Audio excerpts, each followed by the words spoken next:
So I started dancing hula when I was around 9. And then sometime in high school, I switched over to Ori Tahiti.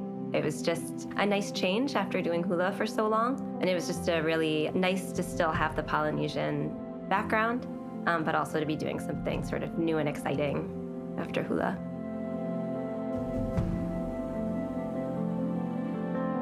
New York City has everything. It's really exciting. People are always doing interesting things. There's just sort of endless places to go, endless places to eat, and things to try, and things to see, and events.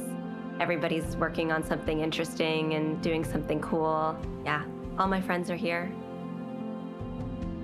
So we were traveling all the time and doing sort of the same show all over the area for a while.